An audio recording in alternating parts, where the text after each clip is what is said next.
Қайырлы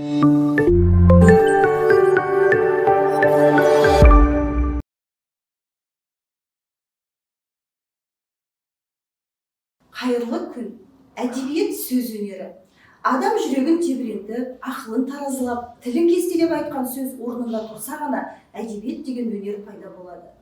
Әдебиет зерттеушісі ғалым Қажым Жұмалиев көркем шығарманы оқыту, оқушының сөз қадірін түсінерлік ойлау әрекетін дамыту, рухани дүниесін байыту, эстетикалық талғамын жетілдіру, адамгершілік қасиетін қалыптастыру деп сөз өнеріне өз пікірін білдірген.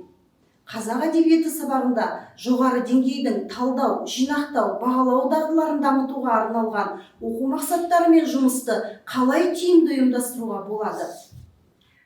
Қазақ әдебиеті пәнінде 10-шы сынып білім алушылары мен Шерхан Мұртазаның Бесеудің хаты драмалық туындысын меңгертуде әдеби шығарманың композициясын уақыт пен кеңістік тұрғысынан талдау барысында фила әдісін шығармадағы кейіпкерлер тұлғасын ашуда пайдаландым. Оқушылардың жұмыс өніміне назар аударыңыздар. Жақсы балалар, ендігі кезекте фила әдісімен жұмыс жасайық. Бұл әдісті қалай жұмыс жасату керек екендігі барлығы тақтада көрініп тұр. Тек қана мына кестеде деректер, ойлар, сұрақтар, іс-әрекеттерін бір кейіпкердің негізінде алып толтырасыздар.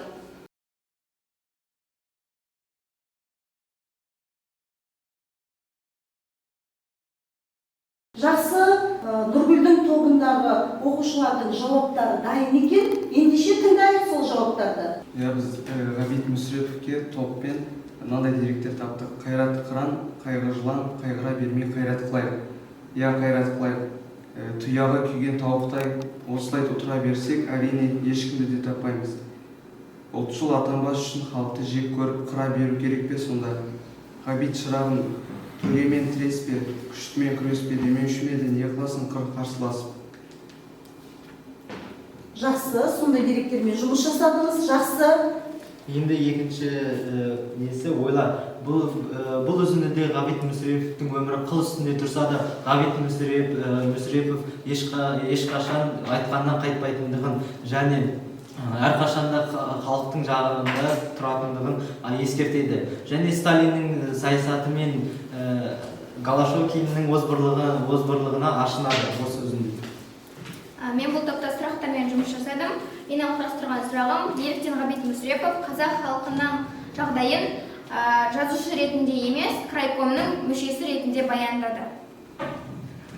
Бұл топта, яғни мен айдынның келтірілген деректерінен кейіпкерді суреттеудегі қолданған тәсілін тапқан болатынмын. Жалпы ирония бұл жерде жазушы сымақ, қайрат қыран, қайғы жылан метафора, тұяғы күйген тауықтай құбылту және де мақал-мәтелде төремен тіреспе, күштімен күреспе жатады.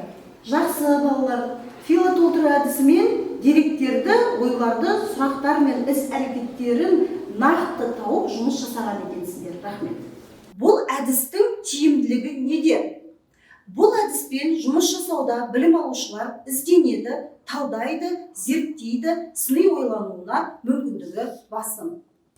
Қоғамдық гуманитарлық бағытындағы 10-шы сыныпта Мұхтар Мағауиннің Шахан шері шығармасын меңгерту барысында көркем шығармадан алған үзінділерді ғаламдық тақырыптағы өзекті мәселемен байланыстыру мақсатында жұмыс жасауда мәселелерді зерттеу ағашы әдісін пайдаландым. Оқушылардың жұмысына назар аударыңыздар. Көтеріп отырған тақырып мәселе, мұндағы басты мәселе экологиялық проблема мен адамзаттың табиғат арасындағы теңсіздік болып табылады. Жақсы. Көксеректер. Мынау көтерілген мәселе адам мен табиғат арасындағы қарама-қайшылық. Көтерілген мәселенің салдарына келетін болса, бізде көтерілген мәселе экологиялық теңсіздік болды ғой. Мұның салдарында мысалға Шахан шері, бізге берілген Шахан шері шығармасын алсақ, онда Шахан келіп қуған жолдар Шахан шерінің ортасын қырып кетеді. Ал келіп қуған Шахан одан кейін оның барып отбасын қырып, тек қана бір ғана шөн жігіт аман алып қалады. Ол деген сөз экологиялық теңсіздіктің салдары адам өліміне, жануар өліміне алып келді деген. Біріншісі табиғаттағы теңсіздіктің бұзылуы, екіншісі ауылдың тыныштығы кетуі, үшіншісі халықтың зардап шегуі. Жақсы. Әрі қарай жалғастырамыз. Мәселенің шешу жолдарын көрсетіңдер енді. Біздің тобымызда мәселенің шешу жолдары деп біз білеміз. Біріншіден ол экологиялық теңсіздікті бұзбау деп айтып кеттік. Жаңағы егер де адамдар өзінің ортасында адамдарға лайықты жерде мекен етсе, ал жолбарыстар мысалы өздерінің таулы мекендерінде мекен етсе, онда бұл теңсіздік бұзылмайтын еді. Бұл шығармада көтерген ең басты мәселе осы: адамдар бірінші қамыстың арасына барып жолбарыстың отбасын қырады. Демек, егер де ол жерге бармағанда бұндай мәселе туындамас еді. Бұл дегеніміз, адамдар осы теңсіздікті бұзбауы қажет экологиялық. Көксерек шығармасындағы негізгі проблема ол қарама-қайшылықтың көтерілуі. Осы проблеманы шешу үшін біз ең алдымен табиғат пен адам арасындағы байланысты ұғына отырып, балансты сақтауға тырысуымыз қажет. Не дегенмен ең бірінші көксеректегі осы проблеманың басталуы, жалпы құрмаштың ағашыларының осы жерге қасқырдың жеріне келіп, отбасын бәрін қырып тастап, ең кенжесін алып кетуімен басталады. Сондықтан да осы проблеманы шешу үшін ең алдымен балансты сақтап, әр тіршілік иесінің өзінің өмір сүру ортасының бар екенін ұғынуымыз қажет. Жақсы. Автордың мәселеге көзқарасы. Автор осы романды негізінен экологиялық проблеманы шешу үшін ең алғаш шақан шері туралы мәліметтер табиғат және аңшылық журналында кездеседі. Яғни 1884 жылы шақан шері жолбарысты аулаған адам деген атпен қалған. Яғни роман шынайы оқиғалар желісінде жазылған. Соған байланысты автор өзінің пікірін осы романда толығымен білдірді. Яғни өзінің көзқарасын роман жазу арқылы экологиялық проблеманы шешу үшін роман жазды.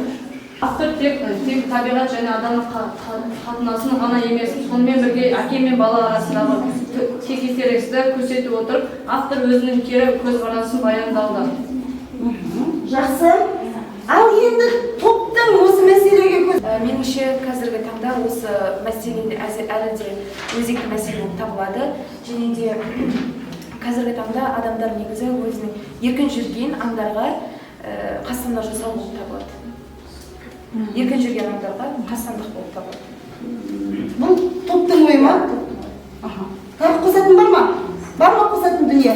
Біздің осы мәселеге көзқарасымыз, менің ойымша, біздің ойымызша, осы Мұхтар Мағауиннің шақан шері шығармасы экологиялық проблеманы өте жақсы көтеріп отыр.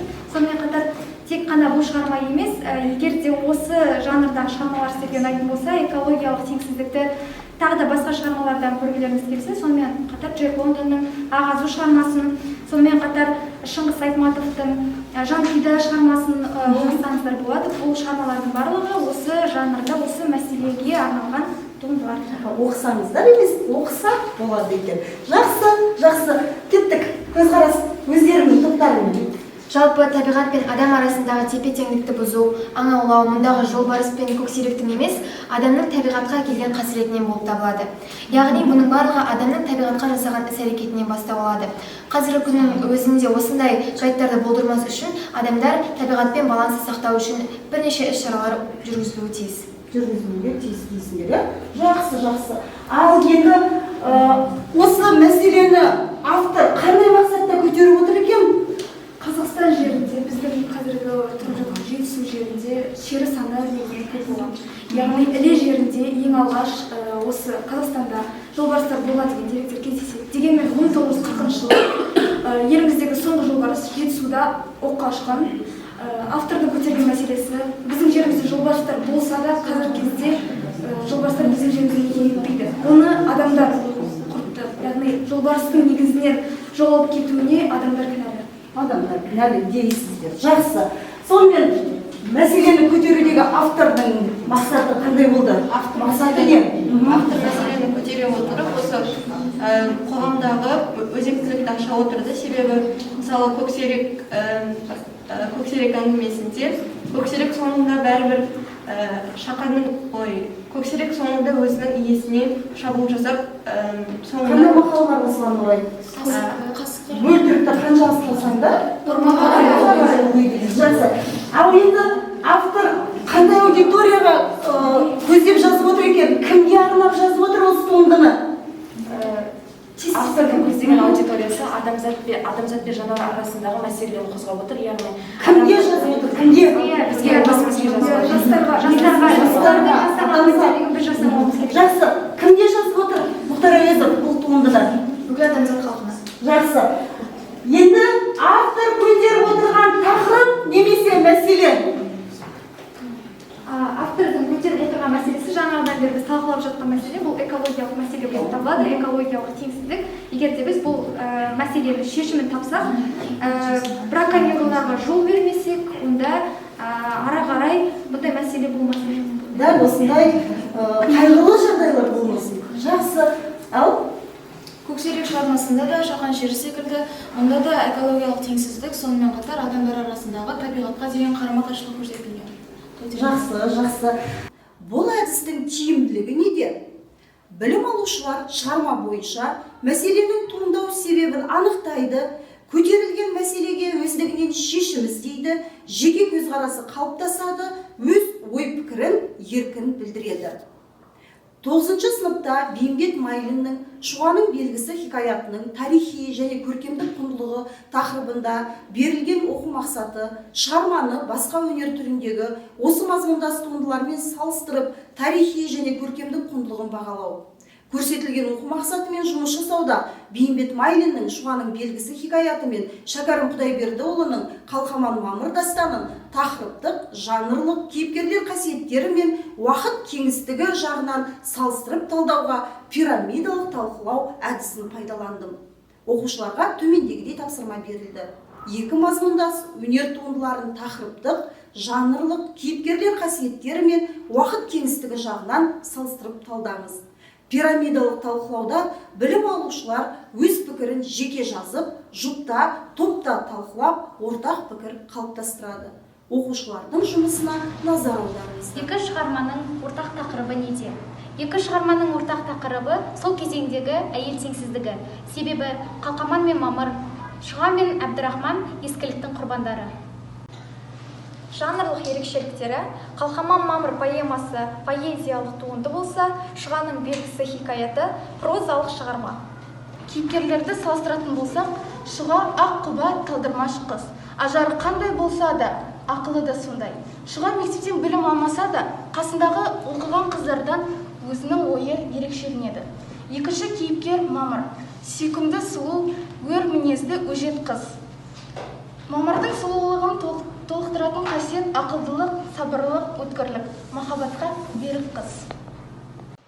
Уақыт кеңістігі жағынан бойынша салыстыратын болсақ, Шәкәрім Құдайбердіұлының «Қалқаман мамыр» атты поэмасында 18 ғасырдың тарихи кезеңдері өрнектелетін болса, Бейімбет Майлиннің «Шұғаның белгісі» атты хикаятында 20 ғасырдың қазақ халқының тұрмысы суреттелген. Екі автор да шығармаларында уақыт пен кеңістікті тарихи кезеңдермен байланыстырып отырған. Пирамидалық талқылау әдісінің тиімділігі неде?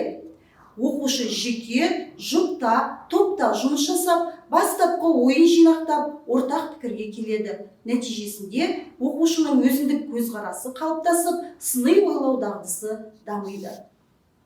Күрделі оқу мақсаттарымен, осындай үлгідегі тапсырмалармен жұмыс жүргізудің тиімділігі неде? Біріншіден, ақиқатқа жету, проблеманы шешу мақсатында білім алушылар ізденеді, салыстырады, зерттейді. Екіншіден, талдап отырған шығармаға ой жүгіртіп, зерделеп қабылдауына негіз болады. Үшіншіден, білім алушы шығармаға жүгініп, өз ойы, болжамын, көзқарасын дәлелдеуге машықтанады, сол арқылы функционалдық сауаттылығы артады.